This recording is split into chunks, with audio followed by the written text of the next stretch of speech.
Welcome. Have you heard of this amazing game called Raid World War 2?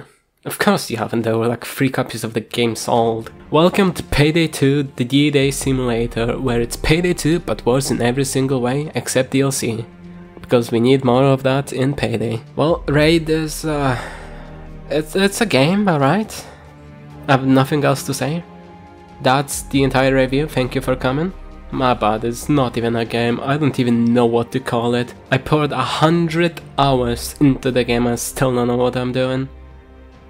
And I'm not sure the game knows as well. Like, one time you're stealthily taking down guards, next time you're exploding a fucking bridge, for Christ's sake. I'm sure no one heard that in 50,000 kilometers. Let's take a step back and let's start from the beginning. Raid was announced in 2017 as a Payday 2 replacement.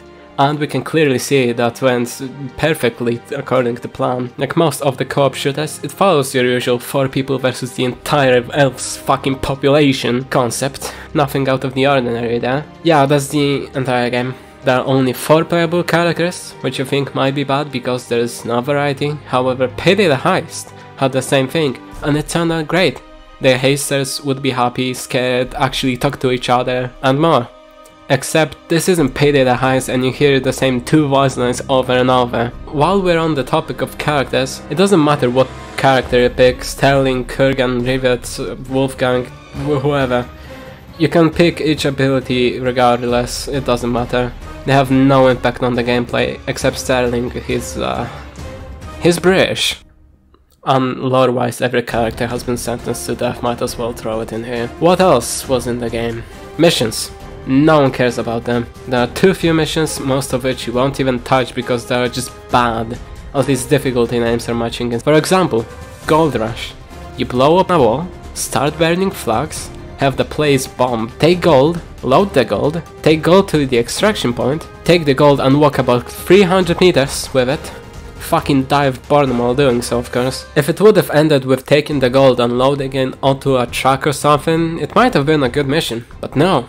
We need to decrease your FPS to 4, and you have to drive to the extraction point twice, for Christ's sake, and move the gold so slowly you can feel your soul leave your fucking body. Some missions felt more dragged out than this review, which is actually surprising that they managed to pull that off. I'm gonna calmly move on from the missions to the weapons. Starting with melee weapons, which have no impact on the game, they are literally a 1-to-1 copy of each other. Grenades, on the other hand, are still pretty much a 1-to-1 copy, except ones have a bigger radius and the others have more damage. Literally doesn't fucking matter. Secondaries. Slight variations. One pistol has more fire rate but is less accurate, and the other is slower but more... yeah, you get it, it's pretty much just the same fucking thing.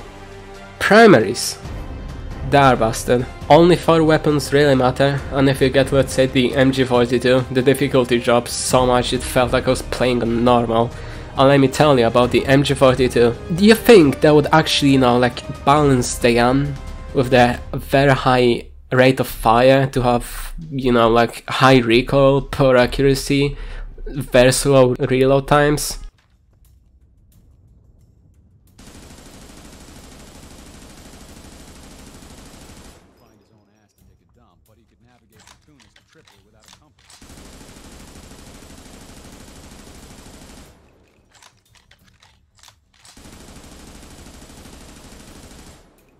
None of that.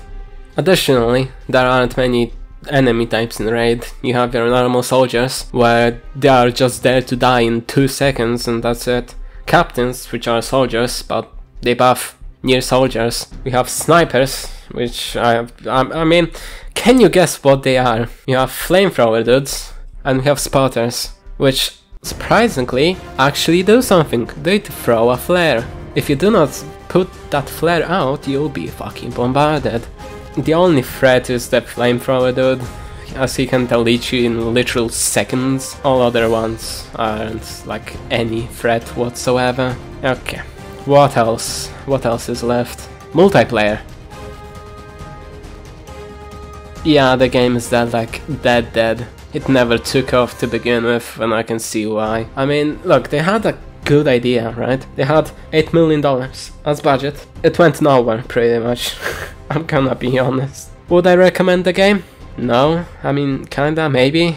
If you play Payday 2, it might be kind of a fun experience, really. I mean, I enjoyed it, but then I don't have friends to play with and everyone is dead, so that's fun.